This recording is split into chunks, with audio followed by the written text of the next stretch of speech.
Question number 146. Read the following and select the option having correct statements. The very first statement given is damage to chordae tendineae of mitral valve decrease the amount of blood flow to aorta. And this is a correct statement because damage to chordae tendineae of mitral or bicuspid valves causes opening of AV valves or atrioventricular valves, thereby causing backflow of blood during ventricular systole and thus decreasing the blood flow to aorta. So this is a correct statement. The next statement given is second heart sound is produced during ventricular systole, and this is an incorrect statement because it is the first heart sound, that is lub, which is produced at the beginning of ventricular systole. Second heart sound, which is dub, is produced at the beginning of ventricular diastole. This is first heart sound,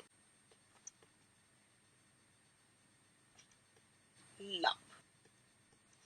The next statement given is with increase in heart rate, duration of cardiac cycle decreases. And this is also a correct statement because with increase in heart rate, there is decline in the filling time leading to decrease in duration of cardiac cycle. The last statement given is atherosclerosis can eventually lead to myocardial infarction, and this is also a correct statement because atherosclerosis is a coronary artery disease, and the most common cause of myocardial infarction is rupture of an atherosclerotic plaque on an artery supplying blood to heart muscle. So this is a correct statement. Now let's discuss the options. The very first option given is A, B and D are the correct statement, and this cannot be a correct answer to our question because statement B is incorrect. The next option is B, C and D, and this cannot be a correct answer to our question because statement B is incorrect. The next option is A, C and D are the correct statements, and this is a correct answer to our question. And the last option is A and B, and as B statement is incorrect,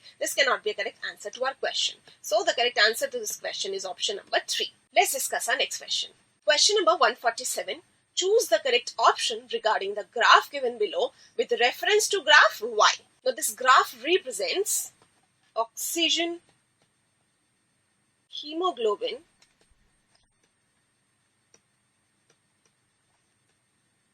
dissociation, curve. On x-axis, we have partial pressure of oxygen. On y-axis, we have percentage saturation of hemoglobin. Now, by taking Y as a typical or standard oxygen hemoglobin dissociation curve, we can say that X is shift in this curve to the right side and Z graph is shift in curve to the left side. Now, what are the factors which are responsible for shifting this curve to the left side and right side? They are, if the graph shifts to the left side, then the factors responsible for this shift are increase in PCO2, low PCO2, low temperature, high pH, or low hydrogen ion concentration. And the shift in graph indicates increase in affinity of hemoglobin for oxygen. So this will indicate increase in affinity of hemoglobin for oxygen.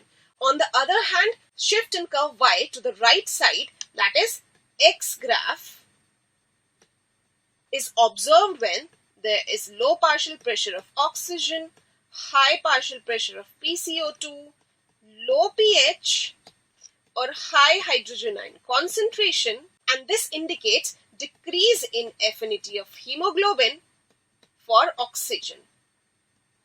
Now let's discuss the options. The very first option given is graph X is observed when there is high PO2, low PCO2 and high hydrogen ion concentration in blood. And this cannot be a correct answer to our question, as graph X is observed when there is low partial pressure of oxygen. So this is incorrect. And when there is high partial pressure of carbon dioxide. This is incorrect. And when there is high hydrogen ion concentration in blood. This is correct, but this is an incorrect statement. The next option is graph Z indicates increase in affinity of hemoglobin for oxygen, and as it is a correct option, this is a correct answer to our question because graph Z represents shift in dissociation curve to the right side and thereby indicates increase in affinity of hemoglobin for oxygen. The next statement is graph X indicates increase in affinity of hemoglobin for oxygen. And this cannot be a correct answer because graph Y represents decrease in affinity of hemoglobin for oxygen. The last statement is P50 value is higher in graph Z as compared to graph X. And if we see here, P50 value for graph Z is this 20, whereas for graph X is near about 35. So we can conclude from this graph that P50 value is lower in graph Z in comparison to graph X, at which hemoglobin is 50% saturated.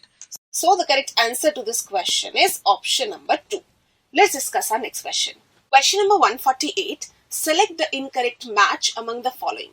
And the very first match given is cardiac muscle fibers. And the match is uninucleated and branched in appearance. And as it is a correct match, so this cannot be a correct answer to our question because cardiac muscle fibers are uninucleated, cylindrical and branched in appearance. The next match given is cartilage and the match is lacks lamellae as well as lacunae. And as it is an incorrect match, so this is a correct answer to our question. Because cartilage lacks concentric arrangement of matrix, that is lamellae, but lacunae are present. The next match given is blood and the match is fluid connective tissue which lacks fibroblasts. And as it is also a correct match, this cannot be a correct answer to our question because blood is a type of connective tissue with an exception that it lacks fibroblast or fiber forming cells. The last match given is nervous tissue and the match is consists of large volume of electrically unexcitable cells. And as it is also a correct match, this cannot be a correct answer to our question because more than half of the volume of nervous tissue is made up of neuroglial cells. Neuroglial cells which are electrically unexcitable cells. On the contrary, neurons are excitable cells. So the correct answer to this question is option number 2. Let's discuss our next question. Question number 149. Pure lines of cattle are obtained by a technique called, and the options are inbreeding, outcrossing, crossbreeding and outbreeding. And the correct answer to this question is option number 1, inbreeding. Because pure lines comprises of homozygous individuals. Homozygous individuals. And pure lines are developed by mating between closely related individuals of the same breed for 4 to 6 generations. And this technique is called inbreeding. Let's discuss rest of the options. The next option is outcrossing, crossbreeding and outbreeding, and these cannot be the correct answers. Outcrossing and crossbreeding are the types of outbreeding. Continuous inbreeding may lead to inbreeding depression, and we can overcome this inbreeding depression by outcrossing. Hisardale is an example of crossbreeding. So the correct answer to this question is option number 1. Let's discuss our next question. Question number 150. Read the following statements and select the correct option with respect to true or false. The very first statement given is statement A. Xylophyton is direct ancestor of ferns, ginkgos and conifers. And as you can see here in this diagram, which is also given in your NCERT book, this is Xylophyton. And this Xylophyton is direct ancestor of ferns, ginkgos, conifers, sphenopsids, and progymnosperms. So the very first statement is correct, that Xylophyton is direct ancestor of ferns, ginkgos and conifers. The next statement is statement B. Disruptive selection increases variations in a population, and this is also a correct statement because under disruptive selection, individuals with extreme value for a trait have greater reproductive success than individuals with intermediate values. And because the value for the trait in the resulting population are farther from the population mean, the variation of the trait is increased. So we can say that disruptive selection increases variations in a population. The next statement is statement C.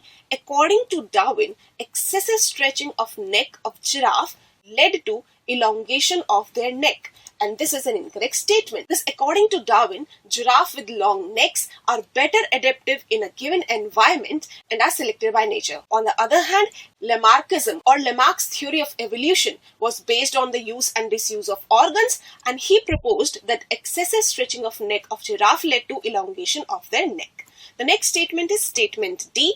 Agriculture came around 1,000 years back and human settlements started.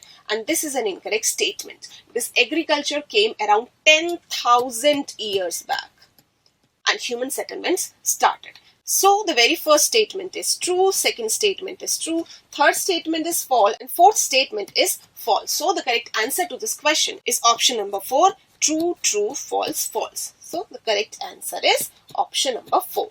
Let's discuss our next question.